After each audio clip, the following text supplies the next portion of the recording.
네, 안녕하세요. 자, 오늘은 임대차 계약갱신에 관한 사연 하나 보여드릴게요. 임대인의 사연입니다. 임대차 기간 종료 직전에 한 해지 통지의 효력이 어떻게 되냐, 효력의 발생 시점이 어떻게 되냐, 이 내용이 이런 내용이에요. 저는 임대인인데요. 임차인이 임대차 기간 종료 이틀을 남겨놓고 이틀을 앞두고 이사를 가겠으니 당장 임대차 보증금을 반환해달라고 합니다. 황당하죠? 저는 임차인을 내보낼 생각이 없었으므로 한 달 전이라고 표현한 거 보니까 약간 오래된 기적 같네요. 질문인 것 같네요. 한 달 전에 임대차 계약갱신 여부를 묻지 않은 상태였었고, 하다못해 임대차 보증금을 마련할 기간이라도 필요한데 어떻게 해야 될까요? 제가 보증금을 반환하지 못할 경우에 손해배상이라도 해야 되는 건가요? 자, 이래서 임대차 보호법이라는 게 있는 거죠. 자, 여기 잠깐 볼게요. 임대차 계약갱신이라는 게 있는데 임대인이 임차인에게, 그러니까 여기 쭉 보시면 임대인이 6개월에서 2개월 전까지 임차인에게 계약 갱신 거절의 통지를 하지 아니하거나 조건 변경, 계약의 조건을 변경하지 아니하면 갱신하지 아니한다는 뜻의 통지를 하지 아니한 경우에는 그 기간이 끝난 때에 정원 임대차와 동일한 조건으로 다시 임대한 거로 본다. 임대차한 것으로 본다. 이렇게 돼 있어요. 임차인이 임대차 기간 끝나기 전 2개월 전까지 통지 아니한 경우도 똑같다 이거예요. 이게 이제 자, 문구가 이렇게 있어요. 자, 여기에 해당되는 겁니다. 임차인이 임대차 기간이 끝나기 전 2개월 전까지 통지하지 아니한 경우입니다. 이게 묵시적 갱신된 거죠. 네, 이거는 지금 묵시적 갱신이 된 겁니다. 임대인이고 임차인이고 묵시적 갱신이 됐다라고 보시면 될 것 같아요. 그래서 자, 6조의 2가 있습니다. 6조의 2. 1항의 경우 묵시적으로 갱신했다. 그러면 임대차 기간은 존속 기간이 2년으로 본다. 그때부터 다시 2년으로 본다는 규정이에요. 자, 그런데 문제는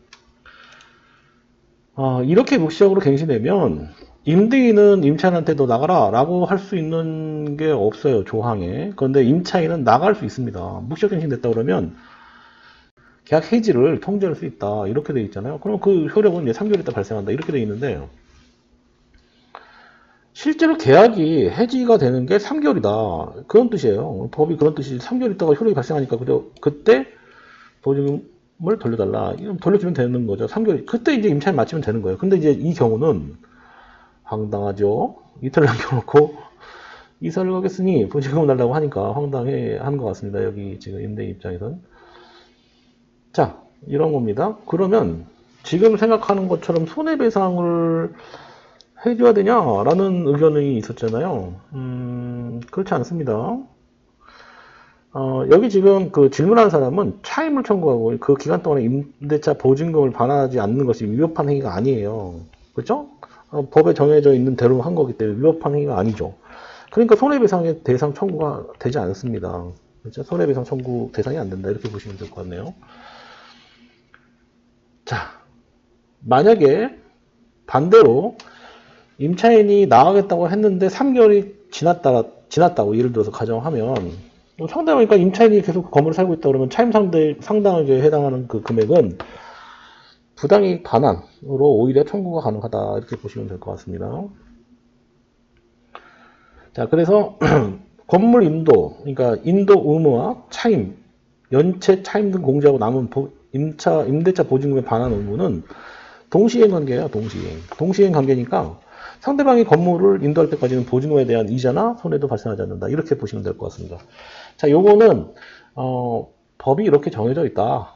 그러니까 이제 문제가 되지 않는다라는 얘기를 하면 될 것 같고요. 자, 묵시적 갱신에 대한 부분과 계약 갱신에 대한 판례가 있어요. 판례 하나만 볼게요. 자, 최근 판례, 건물인도 판례인데 요거는 지난번에 한번 요거 내용 가지고 제가 한번 방송한 적이 있어요. 임대인의 지위를 승계한 양수인한테 뭐 이렇게 돌려줘야 되냐 말아야 되냐 이런 내용을 한번 한 적 있습니다. 이거는 안 볼게요. 봤으니까. 자, 요거는 뭔가요? 2021년도 선고가 된 게 하나 있네요. 자, 요거 하나 볼게요. 2020년 8월 15일 종료된 임대차 계약의 임차인 값 등이 2020년 7월 9일, 2020년 7월 31일 임대인에게 계약갱신을 요구했는데, 이거 임대차 3법이 변하기 전, 3법이 나오고 나선가요? 나오기 이전인가요? 2020년 6월 9일 날 그 임대차 3법에 계약갱신 청구권이 생겼어요. 그런데 시효, 발효 시점이, 그러니까 이제 법률이 바뀌면 언제부터 시행한다, 뭐 이런 게 나오거든요. 그게 언제냐면 2020년 12월 10일입니다. 자, 그래서 계약갱신 청구권이 전이네요, 그쵸? 시효 전이네요. 6조 3에 따른 계약갱신 청구, 계약 요구로 갱신된, 갱신 요구로 갱신되었는지 문제에 대한 사안에서 임차인 값 등이 임대차 기한이 끝나기 전 6개월 전부터 1개월 전까지, 그 당시는 법이 6개월에서 1개월 전이니까 까지의 기간이 지난 후인 2020년 7월 31일 계약갱신을 요구한 것은 효력이 없다. 효력이 없죠. 계약갱신이 지난 다음에 했으니까 이 기간 내에 계약갱신을 요구한 것은 위 규정의 계약갱신으로 요구로 볼 수 없다고 원심 판결을 수강한 사례다. 맞죠? 날짜가 지났기 때문에 계약갱신이 안 되는 거예요. 이 판례가 지금 여기도 하나 있었네요. 지금 보니까. 제가 이 판례를 뭐 다 보는 건 아닌데, 어쨌든 이런 내용이 있었네요. 주택임대차보호법은 사실 법에 정해져 있는 게 명확하잖아요. 마치 수학처럼 딱딱 정해져 있는 거예요. 뭐, 이때는 이렇게 해석하고, 이때는 이렇게 해석하고, 이런 게 아니라 정해져 있는 대로만 그 판결을 하는 것 같아요. 법원에서. 그러니까, 뭐, 정확하죠. 지금 이 상황 같은 경우는 뭐, 6개월에서 1개월 전에 계약갱신 청구권을 넘어서서 했기 때문에 안 된다라고 이제 결론을 낸 것 같습니다. 자, 현행법은 6개월 전에서 2개월 전까지의 갱신, 뭐 갱신이나 거절이나 이런 것들을 정하게 돼 있잖아요. 그 날짜에 정해서 하시면 될 것 같아요. 지금 같은 사례 같은 경우는 임차인의 요구를 들어줄 필요가 없다라고 보셔도 될 것 같습니다. 자, 오늘 여기까지 하고요. 계약갱신에 대한 얘기 너무 많이 했죠. 아직도 남아있을까요? 이렇게 많이 했는데. 근데 신기하게도 계속 나옵니다.